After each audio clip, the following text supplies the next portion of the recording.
అసలు అరి అంటే ఏంటండి? అరి అనేది యాక్చువల్లీ అందరికీ అదే డౌటు. హ్మ్. అది చాలామంది అడుగుతున్నారు. సో, యాక్చువల్లీ అరి అంటే అరిషడ్ వర్గాలని మీరు వినే ఉంటారు గదా! యెస్. యెస్. అంటే that is the 6 inner enemies అన్నట్టు. హ్మ్. సో, ఇంగ్లీష్‌లో మనకు 6 ఇన్నర్ ఎనిమీస్ అంటారు. సో, దాంట్లో అరిషడ్ వర్గాలకెళ్ళి ఫస్ట్ 2 పదాలు తీసుకొని అరి అని పెట్టాం. అరి హుహుహు. అంటే శత్రువు అని అర్థం. అవును. షడ్ వర్గాలు అంటే 6 రకమైన శత్రువులు. ఓకే. షడ్ వర్గాలు. షడ్ హ్మ్. అంటే 6 వర్గాలంటే 6 రకాల శత్రువులు అని అర్థం అన్నట్టు. సో, అవి ఓకే. మనకు కామ, క్రోధ, లోభ, మదం, ఆశ్చర్యం అని ఉంటాయి. Hmm. That is everyone knows and మనం డైలీ ఎక్కడో దగ్గర వింటూనే ఉంటాం పదాల అవును. గురించి. సో, దాని నుంచి ఒక కాన్సెప్ట్ తీద్దామని ఒక ప్లాన్ చేసాం అంతే. ఓకే.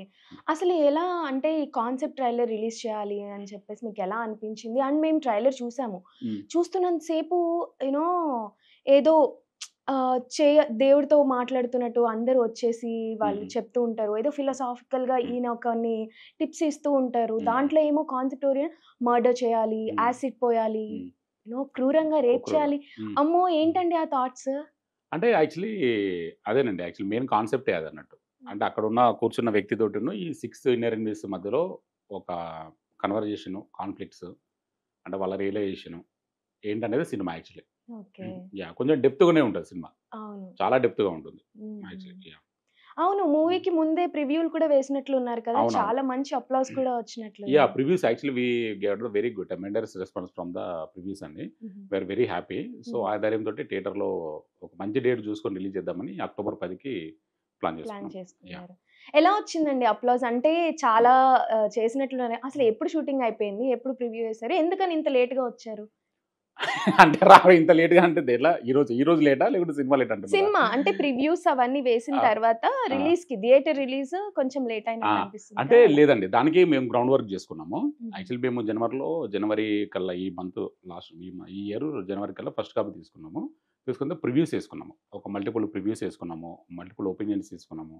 మళ్ళీ ఏదైనా ఉంటే చిన్న చిన్న కరెక్షన్‌లు చేసుకున్నామన్నట్టు. హుహు. చేసుకొని చాలామంది చూసి చాలా పెద్ద పెద్ద వాళ్ళు గూడా ఇది ఒక థెరపీ సెంటర్‌లో ఇది ఆల్మోస్ట్ సైకలాజికల్‌గా వీక్ ఉన్న వాళ్ళు గూడా ఈ సినిమా చూడొచ్చు అని రికమెండ్ చేస్తున్నారన్నట్టు.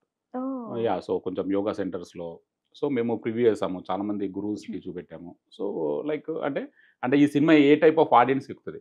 హ్మ్. ఇప్పుడు ఎందుకంటే మనం ఒక ప్రోడక్ట్ రెడీ చేయాలి. ఆ ప్రోడక్ట్ ఏ పీపుల్‌కి దగ్గరికి తీసుకెళ్ళాలి హుహు. అనేది బేసికల్లీ దానికోసం ఈ 6 మంత్స్ మేము కొంచెం వర్క్ చేసాం. ఓకే. చేసిన తర్వాత దెన్ టై అప్ విత్ అంటే సురేష్ ప్రొడక్షన్ ద్వారా ఏషియన్ సురేష్ వాళ్ళు సినిమా రిలీజ్ చేస్తున్నారన్నట్టు. So, okay. బట్ మేమంటే సింగిల్ రిలీజ్ కోసం చూస్తున్నాము. లక్కీగా మాకు అక్టోబర్ 10 సింగిల్ రిలీజ్ దొరుకుతుంది. ఓకే. సో, దానికోసమే ఇది. ఓకే. ఓకే. యాహ్! సో, వాళ్ళ రివ్యూ విన్న తర్వాత కొన్ని చేంజెస్ చేశామన్నారు హ్మ్. కదా! హ్మ్. సో, షూట్ అయిపోయింది అండ్ ప్రివ్యూ కూడా అయిపోయింది. ఇదంతా అయిపోయిన తర్వాత హ్మ్. చేంజెస్ అంటే ఏం చేశారు మరి? అంటే చేంజెస్ ఎడిటింగ్‌లో ఉంటదంతే. ఓకే. ఎడిటింగ్‌లో ఓకే. యాక్చువల్లీ చాలామంది ఏముంటదంటే లాగ్ ఉంటదంటారు ఒకసారి. హ్మ్. ఒకసారి ఇక్కడ షార్ప్ చేసుకోండి అంటారు. సో, అంటే అందరూ చెప్పింది మనం అన్నీ చెయ్యం. ఆ! సో, కామన్ ఫీడ్‌బ్యాక్ ఏమొచ్చింది? హ్మ్. ఒక సమూహం నుంచి ఒక 100 మంది దగ్గర నుంచి కామన్ ఫీడ్‌బ్యాక్ ఏమొచ్చిందనే దాన్నే మనం తీసుకుంటాం. అది కూడా మనకు రైట్ అనిపిస్తుంది చేస్తాం. ఓకే. సో, అలా మనకు ఒక 2, 3 మిస్టేక్స్ వాళ్ళు చెప్పింది కరెక్టే అనిపించింది. Okay. So, we did it actually. ఎంత డ్యూరేషన్ పోయుండొచ్చు? ఎడిటింగ్‌లోనా? ఎడిటింగ్. జస్ట్ ఒక 1, 2 మినిట్స్ అంతే. అవును. అంతే 1, 2 మినిట్స్ అంతే. ఓకే.